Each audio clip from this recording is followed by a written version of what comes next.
গরমকাল এসে গেল, কি মজা, আমি আম খাবো। তুমি ম্যাঙ্গো খেতে ভালোবাসো? ইয়েস, কতটা? অনেকটা রে। তুমি কি জানো এই ম্যাঙ্গো কোথা থেকে এসেছে? ম্যাঙ্গো গাছ কি? ম্যাঙ্গো গাছ কোথা থেকে আমরা এসেছি পৃথিবীতে? তুমি জানো এই সেই গল্পটা? না মা, বল না গল্পটা। গল্প শুনতে না আমার খুব ভালো লাগছে মা, বল তোমার না। গল্প শুনতে সবসময় ভালো লাগে, তাই না?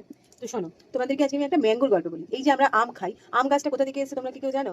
আম গাছ কিন্তু পৃথিবীতে ছিল না। না। আম গাছ পৃথিবীতে কে এনেছে জানো? ঠাকুর। কোন ঠাকুর? নাম কোনটা? আচ্ছা, কুরুক্ষেত্র যুদ্ধের সময় যখন পাণ্ডবরা অজ্ঞাতবাসে গেছিল, তখন তাদের যে বাড়িটা বানানো হয়েছিল সেই বাড়িটাতে চারিদিকে একটা সত্যের বলয় তৈরি করা হয়েছিল। শ্রীকৃষ্ণ বলেছিল, আসলে তো আমাদের 10 দিক, আমাদের দিক কদিক আমরা এখন বলি সাউথ ইস্ট নর্থ ওয়েস্ট দিক, ঠিক আছে? দিক হচ্ছে 10টা। তো ওই 10 দিকে বেড়া দেওয়ার জন্য 10টা সত্য কথা জানার দরকার ছিল।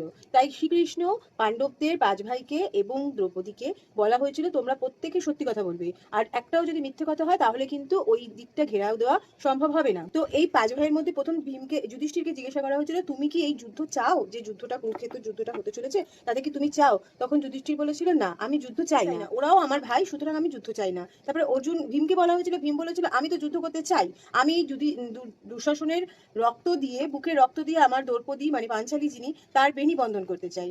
তার মানে তার চুলটা খোলা ছিল, তার চুল বাঁধবে ওই রক্ত দিয়ে প্রতিজ্ঞা করেছিল ভীম। তারপরে অর্জুনকে বলা হয়েছিল, অর্জুনও বলেছিল আমি যুদ্ধ চাই। নকুল যে ছিল ও কিন্তু সব জানতো যে এই যুদ্ধের পরিণতি কি হবে। নকুল ভীষণ পণ্ডিত জ্ঞানী ব্যক্তি ছিলেন, ঠিক আছে? ও সব জানতেন এই যুদ্ধের পরিণতি কি হবে, যুদ্ধ হলে কি হবে। ওকে জিজ্ঞাসা করা হয়েছিল, ও বলেছিল হ্যাঁ আমি যুদ্ধ চাই। এভাবে সবাই বললো যুদ্ধ চাই। এবারে পাঞ্চালীকে একটা সত্যি কথা বলতে বলা হয়েছিল। পাঞ্চালীকে জিজ্ঞাসা করা হয়েছিল তুমি কি তোমার এই 5 ভাই যে 5 স্বামী আছে, 5 স্বামীকে ভালোবাসো? একটা প্রশ্ন করা হয়েছিল। পাঞ্চালীর হচ্ছে 5টে বর ছিল, 5খানা বর, মানে 5 ভাই ভীম, অর্জুন, নকুল, সহদেব আর কি যুধিষ্ঠির, এই 5 জন হচ্ছে পাঞ্চালীর বর, ঠিক আছে? তো পাঞ্চালীকে জিজ্ঞাসা করা হয়েছিল তুমি কি চাও, তুমি কি তোমার এই 5 স্বামীকে খুব ভালোবাসো? তখন দ্রৌপদী যদি একবার মিথ্যে কথা বলতো তাহলে তো ওই জায়গাটা তৈরি হতো না। তার জন্য তখন দ্রৌপদী বলেছিল না, আমি সব থেকে বেশি ভালোবাসি কর্ণকে। এই সত্যি কথাটা দ্রৌপদী বলেছিল। এই যে দ্রৌপদী সত্যি কথাটা, এই সত্যির বন্ধনে চারিদিকে একটা মাটি নিয়ে একটা গাছের বীজ স্বর্গ থেকে এনে পোতা হয়েছিল। ওই স্বর্গ থেকে ওই স্বর্গ থেকে যে বীজটা পোতা হয়েছিল সেটা থেকে আম গাছের সৃষ্টি হয়েছিল। তোমরা সবাই হয়তো জানবে, তুমিও জেনে রাখো সৌর, আম গাছের কোনো কিছু আম গাছের কোনো কিছু ফেলা যায় না। মানে ধরো একটা আম গাছের কাঠটা লাগে, আম পল্লব, সর্ব পুজোয়, যে কোনো পুজোয় যখন আমরা ঘট বসাই, আমরা গেটে দিই, সব কিছুতে কিন্তু আম পাতা লাগে। আম আমরা কিন্তু শিব ঠাকুরের নীল ষষ্ঠীতে কিন্তু আমটা দিই, কেন জানো?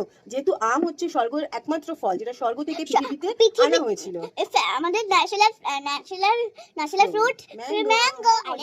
আমের প্রত্যেকটা জিনিস কিন্তু আমরা ঠাকুর পুজো ব্যবহার করি, কারণ হচ্ছে আম হচ্ছে শুদ্ধ এবং সত্য ফল, এই কারণে আম সব ঠাকুরের ফেভারিট। তো আমাদের এই অনুষ্ঠানটা যদি তোমাদের ভালো লেগে থাকে তাহলে আমাদের চ্যানেলটাকে সাবস্ক্রাইব করে দিও।